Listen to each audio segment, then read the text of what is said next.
guys, my name is Alyssa. This week's flow is going to be an around the world flow. It's my favorite to teach to myself if I'm short on time or if I'm teaching a mixed level class with a bunch of beginners. The box being on the reformer is a great way to help them sit up nice and tall. So we're going to go ahead and get started. Long box on, one red spring hooked on, and I'm going to start facing the camera. They're going to sit close, their right hip close to the shoulder blocks. So you can have your feet on the little ledge that's created by the box or let them dangle nice and heavy. We're going to go ahead and grab the loop closest to us. Right hand is going to go in the loop, shoulders down and back, elbow into our side. We're going to release the hand to just be in line with the elbow. And we're just going to close right over the belly button, open. So we're going to do about 6 here, giving them an opportunity to open through that shoulder but keep the elbow close to the body. And then from here on my 6th one, I'm just going to take my hands to clasp. They're going to be starting in that closed position, and we're going to open up as if we're hugging a big beach ball. Shoulders down and back. From here, we're going to exhale, twist, inhale, release. Exhale, twist, inhale, release, just to center. So I'm right in the midline of my chest. Sometimes I even like to start here and have them twist just their upper body, and then move out. See if they can maintain that twist, so when I bring my hands in, they're still in the midline of my chest. Or if you have some people that want a little bit stronger, go longer lever. We're gonna do about 10 here. Give them some nice time, and then we'll bring it back in. Left hand grabs the long loop, right hand to either hip, or they can help assist themselves here. All we're gonna do is just pull across the body, so we're not going up, we're just going across. So I'm bringing my elbow up, slightly lower than shoulder height, and then bringing it out. Again, we have this as an option here, but we're staying in that long loop. We'll do 10 there, hang the loop up, turn to face themselves in the mirror. Now from here, we'll go ahead and take the short loops, shoulders down and back, abs are in tight. We're gonna press the weight, the hands back right to the hips. I want them to open their shoulders, send the arms down, glide the rib cage to the hips, and then press behind them, release just to mid-thigh. Press behind them, release to mid-thigh. So we're gonna do about 8 to 10 here. And then on that 10th one, I'm gonna hold it right behind me. I'm gonna reset my posture again, and I'm just gonna pulse for another 10. At that point, they'll be ready to release.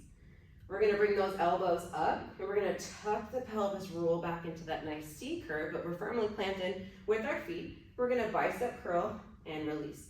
Options would be a nice flat back as well, or continuing to sit up nice and tall. But we'll do those 10 here. And then on the 10th one, we'll sit up nice and tall, bend at the elbows and send the fingertips to the sky. Abs are in tight, and I'm just gonna lift up an inch or two, down an inch or two. So they get to play with the range of motion. That makes sense for them here. And then when they're ready, they're gonna release, and we're gonna cross our ropes over. I'm gonna choke up above the hardware, and I'm just gonna start with a high row. So I get everyone in this moving in the same position. I get my nice back work here, and then we'll just move into a nice twist, looking over our shoulder, pushing that opposite arm nice and straight out. So you give them the option to stay with the high row if the twisting on the one spring is a little bit too much. And then when they're done, they're gonna flip their palms up and bring those elbows back in. So as you already kind of know what that feels like from the first exercise, we're gonna throw the thumbs out to the side, and we're gonna open and close. So the elbows are staying in. You're gonna see pulling back quite a bit. Try not to pull back. We wanna pull out. So it doesn't matter how far they go, we're just opening that rotator cuff. And we'll do that for about 10 to 12. We'll uncross the ropes, hang up the loops. We're gonna turn to face the other direction, where we will do our closes, our rotation, our draw a sword out to the side, and then we're gonna turn to face forward. So I'm going to straddle the box now. From here, I'm gonna carefully reach back. So I kind of do that roll back, and then sit up nice and tall. I'm gonna grab my short loops to start. This gets spicy kind of fast on that red, so they can always go to long loops, but we'll sit up nice and tall. We'll just serve our platter. I like to do about 8 here, then turn the hands in, open, hug a tree, or your ballerina arms, for another 8. On that 8th one, we're just gonna lower down towards the belly button, lift up towards the shoulders, staying nice and proud in the chest, gliding that rib cage down to the hips, and then releasing. Move everybody to those long loops if they're not there already. Then we're gonna flip the palms up, We're gonna hinge the body forward. Now here I always like to cue to look at the springs instead of rounding down or looking down. So I have a nice flat back and looking at the springs.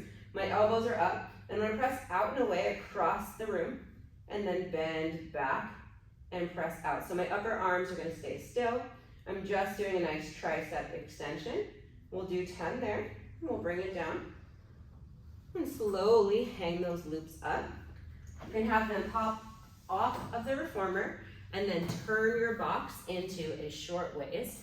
From here, we're gonna keep that spring on. We're gonna keep our feet down on the platform. Forearms come down, shoulders down and back, lift up through the belly button and hold. So I wanna keep the carriage into the stopper here. That's the most important piece of this. I'm just gonna press through my forearms and my toes and lift up into an inch or two, just a little bear crawl hover, right? And then set it down. If everyone did amazing there, if you're feeling great and you want to add on, next time we come up, we're gonna press out into that full plank. And you can hold there for about 30 to 45 seconds. Bend the carriage in, set the knees down, give yourself a little break. I love variations, I love options, so if your class is still doing great, we're just gonna go ahead and lift those knees up, extend out into plank, your hold, and then you're gonna bend in, touch the stopper, then press the carriage out. Bend in, touch the stopper, don't let those knees drop, and then press the carriage out, hold. Your next option for a variation is a nice soft forward and back. We can add everything together. Soft forward, bring it to plank first, bend the knees, touch the stopper, press out plank, soft, and then bring it in. Setting it down, and then we can move right into some side body work. So we can put our left heel up, our right arm down, and we're just gonna press that carriage out. So this is getting myself, my body used to holding myself up in a supported side plank. You can bring the hand to the side to really straighten out through those hips. We'll do 10 there, and then turn the heel up and do 10 here. Bring it on in, hit the other side, and then you are done with your around the world flow on the box. If you like some of these little short flows, follow me. Every week I will be posting little teaching tips and some quick fun flows. So hit the subscribe button, and I'll see you next week.